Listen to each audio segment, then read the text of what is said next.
Hello. So good evening students. So आज अब हम नेक्स्ट चैप्टर अपना ज्योग्राफी का बिगिन करने वाले हैं। वो है, अभी हमने पढ़ा इनसाइड आवर अर्थ। ठीक है, तो हमें पता चला कि कैसे हमारी क्रस्ट, मेंटल, कोर, ये सब चीज़ें होती है। तो हमने इनसाइड आवर अर्थ पढ़ के हमने चीज़ों को अच्छे से समझा।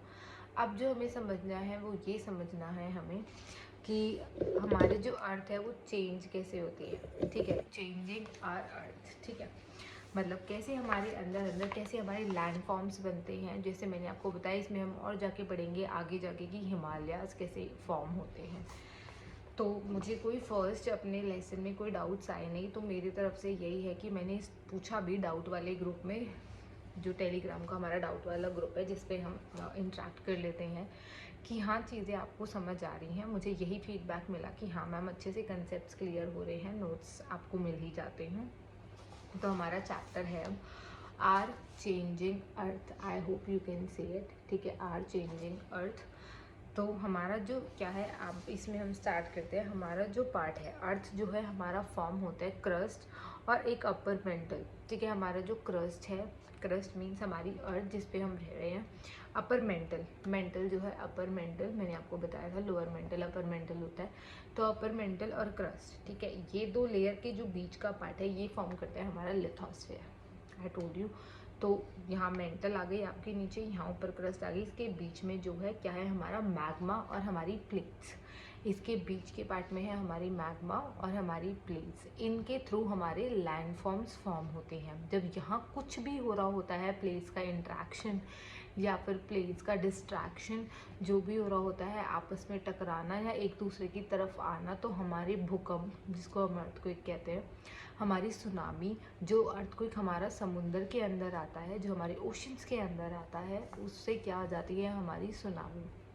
ठीक है, तो हमारा जो outer part of the earth formed by the crust and upper mantle is called your lithosphere. ये मैंने आपको समझा दिया, जिसमें हमारी बहुत सारी प्लेट्स होती हैं जिनको हम लिथोस्फेरिक प्लेट्स कहते हैं। क्या कहते हैं? Lithospheric plates. Plates move few millimetres every year. ये कुछ मिलीमीटर तक चलती हैं हर साल। बिकॉज क्यों? क्योंकि मैंने आपको बताया नीचे मैग्मा है। मैग्मा क्या होता है? हमारा लिक्विड फॉर्म में होता है। जब वो मैग्मा वहाँ से बाहर आता है हम उसको लावा कह देते हैं। ये हमने लास्ट चैप्टर में पढ़ा था। ये होता है इंटरकनेक्शन, जो मैंने आपको बताया कि अगर हम वहाँ नहीं पढ़ते तो हमें यहाँ चीज़ें समझ नहीं आती। इसलिए ज्योग्राफी हमें बिल्कुल डिटेल में पढ़ने की ज़रूरत है। इसलिए ज्योग्राफी हम थोड़ा अच्छे से पढ़ेंगे। तो क्या कहते हैं, हाँ, ये सर्कुलर मूवमेंट करती हैं। क्यों? क्योंकि जो हमारा मैग्मा है वो लिक्विड फॉर्म में है। अब अगर कोई चीज़ लिक्विड है और उसके ऊपर हमारी प्लेट्स तैर रही हैं, अगर वो उसके ऊपर तैरे, अब कोई चीज़ लिक्विड है तो वो हिलेंगी डुलेंगी, मूवमेंट तो करेंगी ना। मैग्मा भी मूव कर रहा है और वो चीज़ें भी हमारी मूव करेंगी। अगर वो किसी ऐसे पे होती जो लिक्विड नहीं होता, सॉलिड होता, तो वो यूं ही चिपकी रहती, वो मूव नहीं करती। लेकिन वो लिक्विड फॉर्म में है तो इसलिए वो मूव करती है। दिस इज़ द रीज़न वो क्यों सर्कुलर मूवमेंट करती है। ये क्वेश्चन यूपीएससी में आया है।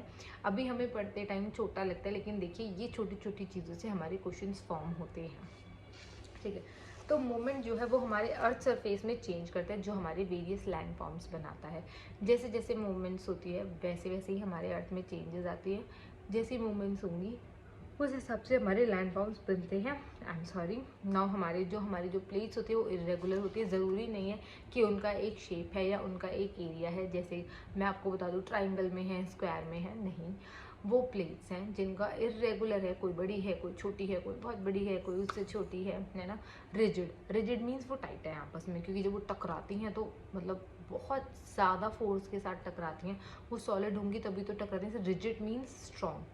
रिजिड मीन्स जिस चीज़ को आप मोल्ड ना कर सके। ठीक है, जैसे हम लोहे को बोल देते हैं रिजिड, हम उसको बिना आग में करे वो नहीं मोड़ सकते ना। सेम हमारी प्लेट्स हैं, तभी वो इतने प्रेशर के साथ टकराती है और हमारे माउंटेन्स बन जाते हैं, जिनको हम कह देते हैं लैंड फॉर्म्स। ठीक है, अब हमारे फोर्सेस जो अर्थ के अंदर, ये मैंने आपको बता दिया, ये बीच का पार्ट हमारा होता है लिथोस्फेयर। इसमें हमारी लिथोस्फेरिक मैग्मा है और लिथोस्फेरिक प्लेट्स हैं। तो क्या कहते हैं, हाँ, अब हमारे आते हैं फोर्सेस, कि हमारे अर्थ के अंदर फोर्सेस कौन कौन से होते हैं। तो हमारे अंदर अर्थ के अंदर टू टाइप के मूवमेंट्स होते हैं या फोर्सेस होते हैं, जिनको हम कहते हैं exogenic forces, endogenic forces. Exogenic forces का मतलब होता है बाहर के फोर्सेस, और एंडोजेनिक फोर्सेस होते हैं जो हमारे अर्थ के अंदर अंदर हो रहे होते हैं। ठीक है, interior of the earth. Forces forces are forcing that act on the interior of the earth, जो मैंने आपको बताया। एंडोजेनिक मीन जो हमारे अर्थ के अंदर होते हैं, they are divided into sudden forces, ठीक है। ये होते हैं हमारे सडन फोर्सेस। सडन मीन्स अचानक से हमारे अर्थ के अंदर कुछ हुआ और हमें बाहर वो चीज़ फील होती है। उसमें आ जाते हैं हमारे वॉल्केनो, हमारा अर्थक्वेक, हमारा सुनामी। अर्थ के अंदर को नहीं, हाँ, अर्थ के अंदर कोई चीज़ हुई और हमें सडनली बाहर फील हुई, तो हमें पता है हमारी प्लेट्स टकराई, अरे ये फॉर्म कहाँ, ये फॉर्म कहाँ हुई, अर्थ के अंदर, लेकिन हमें फील कहाँ होती है, अर्थ के ऊपर। ये हो गए हमारे एंडोजेनिक फोर्सेस, जो होते ही हमें सडनली फील होते हैं, कुछ तो हुआ, ठीक है। हाँ, तो हमारे क्या बनते हैं, ये इतने डिज़ास्टर्स हो सकते हैं, मतलब इतने फोर्स के साथ हो सकते हैं कि हमारे माउंटेन्स फॉर्म हो जाते हैं। मैंने आपको बताया इतने प्रेशर के साथ ये एक दूसरे से टकराती हैं कि वो टकराते ही ये चीज़ें ऐसे आती हैं, वो फोर्स अचानक से जो हमारी अर्थ होती है वो यूँ उठ जाती है और हमारे माउंटेन्स फॉर्म होते हैं, ठीक है। Forces slow, these are experience on earth surface, मैंने आपको बताया हमारे अर्थ के सरफेस पे एक्सपीरियंस होते हैं। मे बी इरोजनल और डिपर्सिव, इरोजनल हो सकते हैं, डिपर्सिव हो सकते हैं। डिपर्सिव मीन्स हल्का फुल्का, इरोजनल मीन्स किसी चीज़ को हम ज़्यादा फील करते हैं। तो फर्स्ट हम आते हैं अपने वॉल्केनो में। वॉल्केनो होती क्या है, ये चीज़ मैंने आपको इनसाइड आवर अर्थ में थोड़ा बता दी थी चैप्टर में, नोट्स आपने पढ़ लिए होंगे, वॉल्केनो और ये सब जो हमारे रॉक्स एंड मिनरल्स पढ़ा था हमने। वेंट और crack in the earth crust, earth crust कौन सी आ गई, ये हमारा मेंटल हो गया, ये हमारी क्रस्ट हो गई, ये हमारी होगी क्या क्या कहते हैं वो, अर्थ का जो हमारा क्रस्ट है ये, ठीक है। इसमें क्रैक आ जाना, जो चीज़ें इसमें इधर क्रैक आ जाते हैं हमारे, इनके बीच में हमारी प्लेट्स हैं, यहाँ कुछ हुआ तो क्रैक हमारा यहाँ आएगा, ओके। तो हमारा जो क्रैक है, क्रैक आ जाना, मॉल्टन मैग्मा, जब जैसे ही वो क्रैक आता है तो हमारी आग निकलनी बाहर स्टार्ट हो जाती है, मैग्मा हमारा बाहर आना स्टार्ट हो जाता है, उसे जगह मिल जाती है बाहर आने की। ऑब्वियस सी बात है, आपने एक नदी है, नदी में पानी है, वो आपने कर रखा है, अब नदी में अगर दरार आएगी तो गाँव की तरफ ही पानी आएगा ना, जब तक दरार नहीं आएगी वो सीधा अपने रास्ते से जाएगा। So this is called your volcano.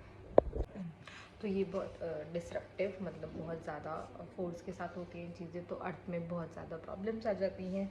हाँ, तो मैग्मा जब तक वो हमारा अंदर रहता है, मतलब ये जो मैंने आपको बताया हमारा मेंटल और क्रस्ट इसके बीच में रहता है, तो हम उसको मैग्मा कहते हैं। जैसे ही वो वहाँ से आउटसाइड आता है उसको हम लावा कह देते हैं। ये चीज़ मैंने आपको पहले भी बताई थी। So magma coming out from earth surface is form of a volcano, जिसको हम लावा कह देते हैं।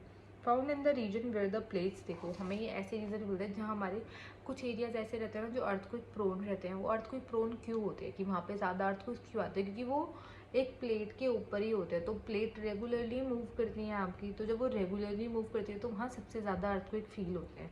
जो उस प्लेट से दूर रहते हैं उनको, मतलब एक एपी सेंटर जो होता है जहाँ से हमारा अर्थक्वेक स्टार्ट होता है, वहाँ जाके वो कम फील होता है, ठीक है। तो इसलिए वो अर्थक्वेक प्रोन होते हैं। तो ये ज़्यादा वहाँ होते हैं जो चीज़ें हमारे किसी प्लेट पे बनी होती हैं। ये बहुत बड़ी बड़ी प्लेट्स होती हैं, कोई छोटा साइज़ होता नहीं है। मैं आपको, मतलब मैंने बोला ना इनका बहुत इरेगुलर शेप है, एक्सप्लेन नहीं कर सकती मैं आपको।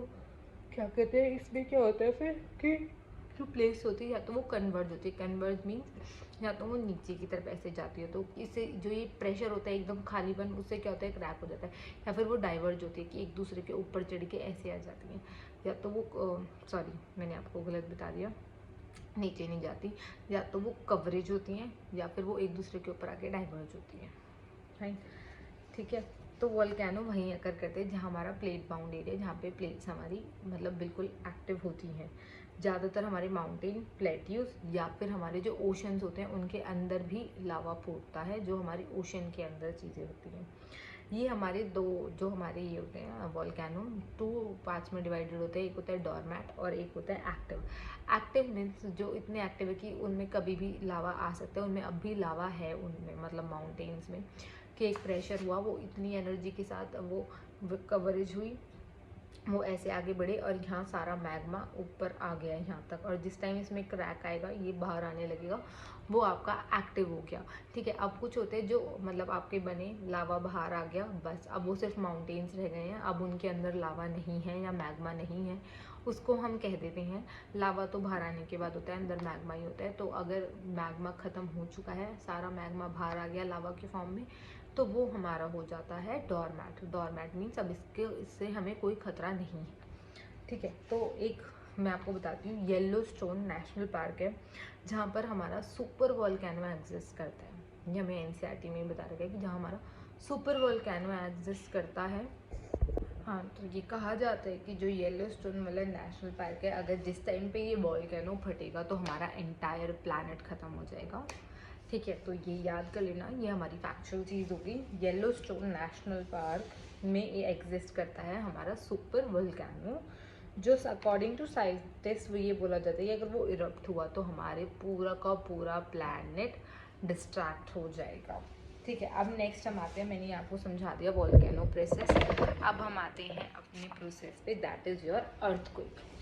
ठीक है, अर्थक्वेक क्या प्रोसेस है हमारा, देखो vibrations occurring in the lithospheric plates. देखो मैंने आपको बताया हमारी प्लेट्स होती हैं, तो वो लिथोस्फेरिक प्लेट्स में जो हमारा वाइब्रेशंस होना, उसको हम कह देते हैं हमारा, जो वहाँ पे वाइब्रेशन होती है और जो हमें फेल्ट होती है हमारे अर्थ पे, दैट इज़ योर क्या कहते हैं आपकी, वो हो जाती हैं आपकी लिथोस्फेरिक, मतलब जो आपका अर्थक्वेक करता है उसको, मतलब उससे हमारा ओरिजिनेट होता है अर्थक्वेक। लिथोस्फेयर जो है हमारा, एक सेकेंड, लिथोस्फेयर जो है हमारा, लिथोस्फेयर उसमें क्या होता है, मैंने आपको बताया लिथोस्फेरिक प्लेट्स कहाँ होती है हमारी, मेंटल, ये हमारी क्रस्ट है, इसके बीच का जो पार्ट है इसमें हमारा मैग्मा जो हमारा वोल्केनो में फटता है, और यहाँ पर हमारी प्लेट्स होती हैं, जिन प्लेट्स को हम कह देते हैं लिथोस्फेरिक प्लेट्स। वो प्लेट्स की मूवमेंट अगर अंदर होती है या उनके वाइब्रेशंस को हम फेल करते हैं अपनी एटमॉस्फेरिक क्रस्ट पे, उसको हम कह देते हैं अर्थक्वेक। वो वाइब्रेशंस को फेल करना। आई होप आपको समझ में आ गया होगा अर्थक्वेक होता क्या है। Originate in the crust, this point is called the focus. ये ओरिजिनेट होता है क्रस्ट पर, उस पॉइंट को कह देते हैं हम फोकस एरिया। ठीक है, ये क्रस्ट में होता है, उसको हम फोकस एरिया कह देते हैं। देखो सपोज ये हमारी क्रस्ट है, यहाँ पर मैंने आपको बताया ना, यहाँ बीच का पार्ट है, ये जो है ये हमारा मेंटल हो गया, ये हमारी क्रस्ट हो गई। ठीक है, ये जो क्रस्ट है ये बहुत मोटी लेयर है। ठीक है, ये मेरा हाथ तो पतला है, तो ये एक बहुत मोटी लेयर है। यहाँ पे हमारा क्या है, फोकस एरिया, यहाँ पे हमारी प्लेट्स टकराई और ये हो गया हमारा फोकस एरिया। आई होप आपको समझ आया होगा। ये हो गया हमारा फोकस एरिया। फोकस एरिया से जैसे ये चीज़ें ऊपर आती है, ये जो हमारा अर्थ हो गया, ये बहुत मोटी लेयर है। ठीक है, ये बहुत मोटी पर, ये सिर्फ क्रस्ट समझो इसे, ये दो चीज़ें होगी। अब ये जो पार्ट है ये हमारा क्रस्ट पार्ट है, यहाँ हमारा अर्थक्वेक ओरिजिनेट हुआ, यहाँ हमारा अर्थक्वेक, ये हमारा हो गया फोकस एरिया, जो हमारा बीच का पार्ट है, जो हमारे मैग्मा और प्लेट्स हैं, यहाँ पे हमारी प्लेट्स टकराई, ये हमारा हो गया फोकस एरिया। यहाँ से ये सीधा आया, ये हमारे अर्थ जहाँ पर हम रह रहे हैं, हमारी जो एटमॉस्फेरिक क्रस्ट है, ये वाली जो क्रस्ट है यहाँ जहाँ हम रह रहे हैं, यहाँ पे ये जो हमें फेल्ट होगा ये हमारा होगा एपिसेंटर। आई होप आपको फोकस एरिया और एपिसेंटर में डिफरेंस पता चल गया होगा। बाकी मैंने यहाँ एक देखो डायग्राम बना रखा है। ठीक है, ये हमारा क्या है, यहाँ हमारी प्लेट्स हैं, ये दो पार्ट जो हैं ये हमारा हो गया आपका मेंटल, ये हो गया आपका क्रस्ट। ये जो बीच का पार्ट है यहाँ हमारी प्लेट्स है, यहाँ हमारी प्लेट्स टकराई, ये आपका हो गया फोकस एरिया, जिसको हाइपोसेंटर भी कहते हैं। यहाँ ऊपर आते आते यहाँ पर हम रहते हैं, देख रहे हो ना, ये हमारे पेड़ पौधे हैं, यहाँ पे हमारे घर होंगे, तो यहाँ आते आते जो यहाँ पे हमें जो चीज़ें फेल्ट हो रही है दैट इज योर एपिसेंटर। ठीक है, एपिसेंट इसको कह देते हैं फॉल्ट, मतलब यहाँ पे हमारी प्लेट्स टकराई हैं तो ये हो गया हमारा fault. Hypocentre and your epicentre, ये आपको नोट्स में भी डायग्राम मिल जाएगा। तो आई होप ये आपको अब समझ आ गया होगा कि क्या हमारा हाइपोसेंटर फोकस एरिया होता है, क्या हमारा फॉल्ट एरिया होता है, क्या हमारा एपिसेंटर होता है। The vibrations travel in waves. अब जो ये वाइब्रेशंस होती है ये वेव्स में ट्रेवल करती है। वेव्स मीन्स एक सीधी वेव जाएगी, एक ऐसी वेव जाती है, एक ऐसे माउंटेन शेप में वेव जाएगी। आप ये अंदाज़ा लगा लीजिए। देखो इतना जितना मैं लेमैन लैंग्वेज में बता रही हूँ ना, कहीं आपको नहीं बताया जाएगा। आपको एक ऐसे पढ़ा देंगे, आपको लगेगा है यूपीएससी बहुत मुश्किल चीज़ है।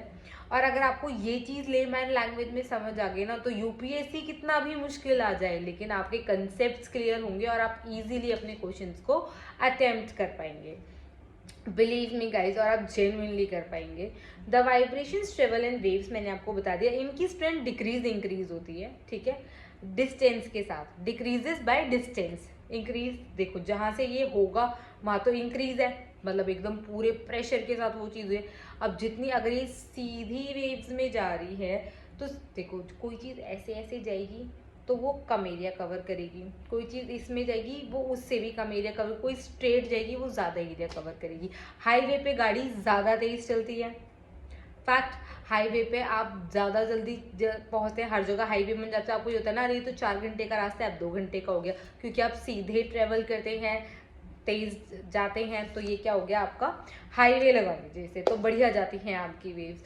और जब आपको थोड़ा उबड़ खाबड़ रास्ता मिलेगा ऐसा ऐसा, तो वो 2 घंटे के 3 घंटे हो जाएंगे। और जब आपको माउंटेन वाला रास्ता मिलेगा तो माउंटेन वाले रास्ते पे वही 4 घंटे का रास्ता आपका ऑटोमेटिक क्या कहते हैं और कम एरिया कवर करेगा उतने टाइम में। मतलब अगर आप देखो 2 घंटे में हाईवे से पहुंचोगे, अगर आप ऐसे वाले रास्ते पे हो तो आपकी स्पीड और जाके कम हो जाएगी, वहाँ पे स्पीड ज़्यादा है, यहाँ पे स्पीड कम हुई। फिर अगर आपको माउंटेन वाला पार्ट आएगा तो आपकी स्पीड और कम हो जाएगी, तो ये डिक्रीज होती है डिस्टेंस के साथ, डिपेंड करता है कौन सी वेव वाली है। तो ये जो आपका डिस्टेंस जितना मतलब ये देखो फोक जहाँ हमारा एपी सेंटर होगा वहाँ सबसे ज़्यादा अर्थ होगा, जितना हम आगे आगे फेल्ट करेंगे उतना ये कम होता चला जाएगा।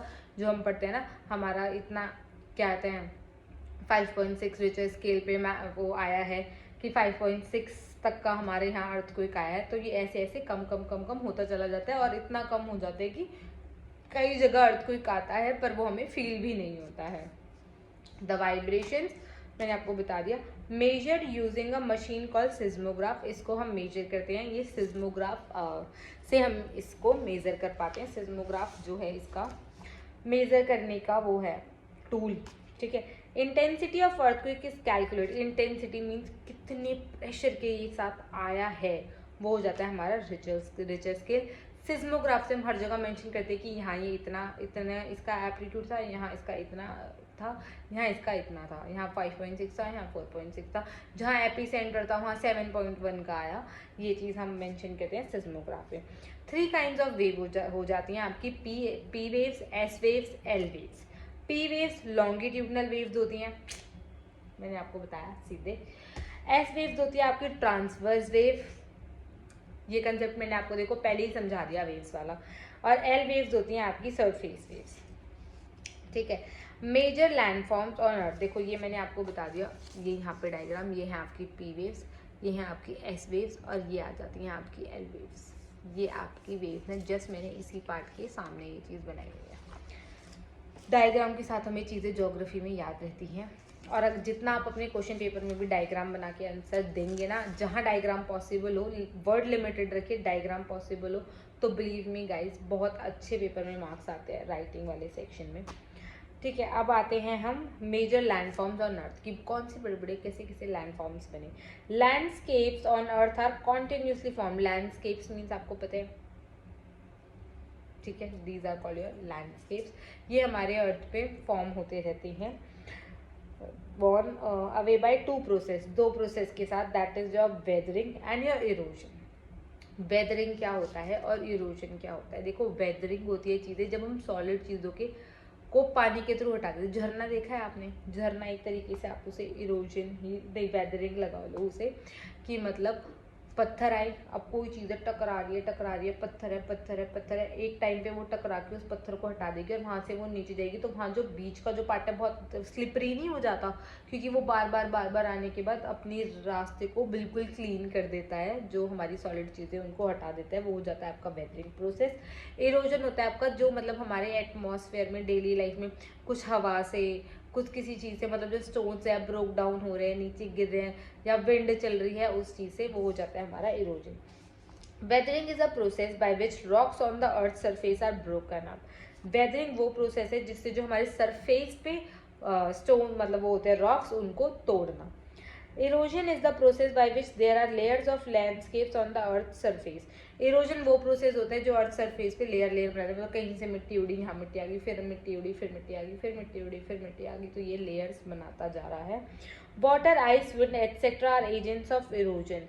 इरोजन हमारा होता है वाटर से, आइस से और विंड से। This process of erosion and deposition, deposition क्या होता है, डिपोजिशन होता है अब कोई चीज़ हम इरोड हो रही है और उसे हम हटा रहे हैं, तो एक जगह जाके वो डिपॉजिट हो जाती है ना, one place to another, is your deposition. On are responsible for the formation of various landforms, जो इरोजन और जो डिपोजिशन होता है वो हमारे क्या होते हैं, वो रिस्पॉन्सिबल होते हैं लैंडफॉर्म्स के फॉर्मेशन के। अब कोई चीज़ उड़ा के किसी जगह लेके आ रही है तो वो धीरे धीरे वहाँ इकट्ठा होगा तो वहाँ लैंडफॉर्म ही बनेगा। डिपोजिशन मीन्स अगर पानी, मतलब जैसे मैंने आपको बताया, अगर वेदरिंग हो रही है, पानी बहा के ले जा रहा है पत्थरों को, तो एक जगह से दूसरी जगह जाके इकट्ठे हो जाएंगे, तो वहाँ जाके वो क्या हो जाएगा, वो हमारा डिपोजिशन हो जाता है और हमारा एक लैंडफॉर्म बन जाता है। इरोजन बाय रिवर, रिवर से कैसे इरोजन होता है, देखो मैं आपको बताती हूँ। Erosion by river, when running water of river false over a rugged rocks, ठीक है, जब हमारा जो चलता हुआ पानी हमारे पत्थरों पे गिरता है तो वो एक स्टीप वैली बनाता है। मैंने आपको बताया स्टीप वैली भी बना देता है, मतलब ऐसे जाके कुछ जो वैली खुलती जाती है कि चीज़ें यहाँ इकट्ठी होती जाती है, वो अपने लिए रास्ता साफ कर लेता है आगे बढ़ने के लिए।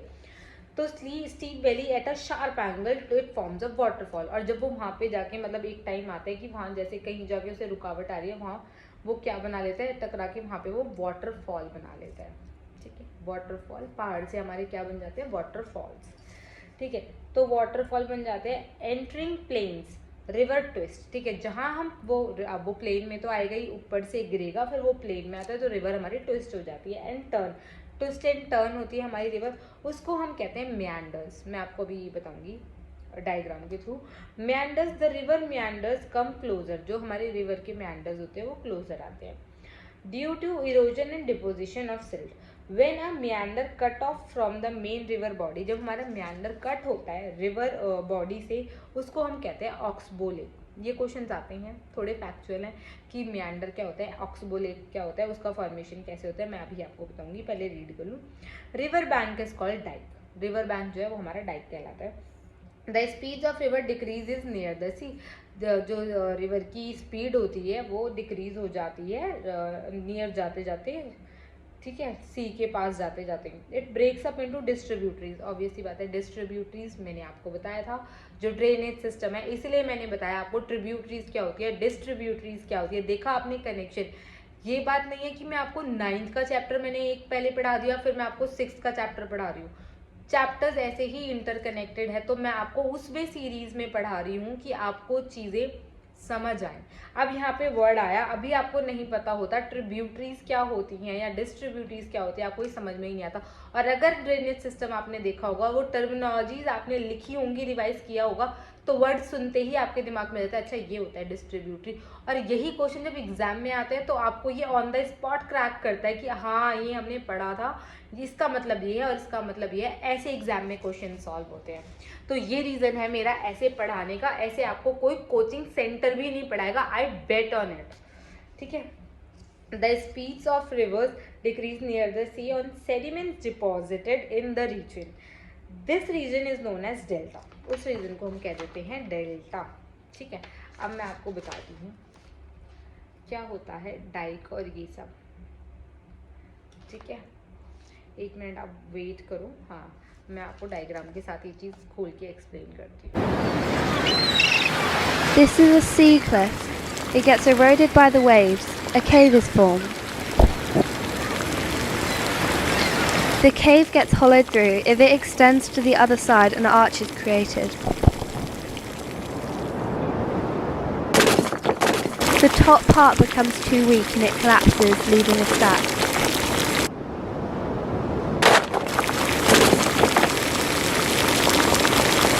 The stack gets further eroded to finally leave a stump.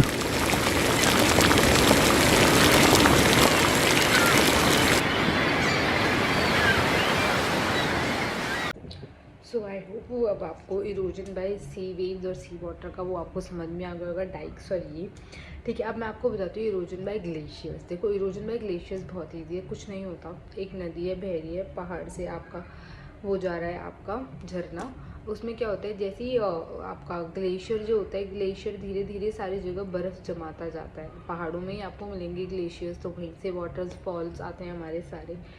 तो वहाँ पे क्या होता है बर्फ़ आती जाती है सारी जगह, तो ये हमारा हो जाता है, बर्फ़ जब आती है फिर वो टूट के दूसरी जगह गिरती है, तो वहाँ नॉर्मल छोटे छोटे से हमारे वो बन जाते हैं लेक्स, जैसे आपने नैनीताल में देखे हैं भीम लेक और ये सब।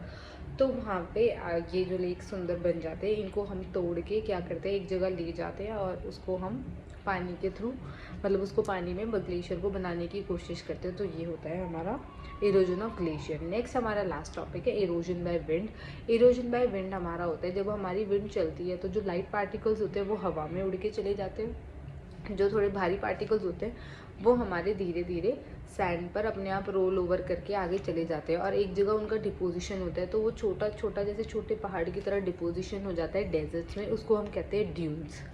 ठीक है, तो आपको समझ आ गया ड्यून्स किसको कहते हैं। तो ड्यून्स हम उनको कहते हैं और उसमें क्या होता है कि आपके लो हिल लाइक स्ट्रक्चर बन जाते हैं। और आपका एक चीज़ और, मशरूम रॉक उस डेजर्ट में बहुत जल्दी आते हैं। मतलब नीचे से उड़ जाते हैं वो, उनका ये वाइड हेड होता है और नीचे से वो बहुत शॉर्ट होते हैं, ऐसे करके ऐसे डेवलप। मशरूम आपने खाने वाला देखा है ना, सेम ऐसे ही स्ट्रक्चर।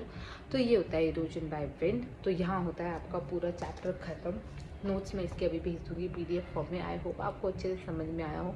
अगर समझ में आया please like and share the video, ज़्यादा से ज़्यादा सब्सक्राइब करो और इंस्टाग्राम को फॉलो करो, टेलीग्राम के लिए नोट्स, और प्लीज़ अच्छे से अपनी पढ़ाई करो। All the best for your preparation and bye bye.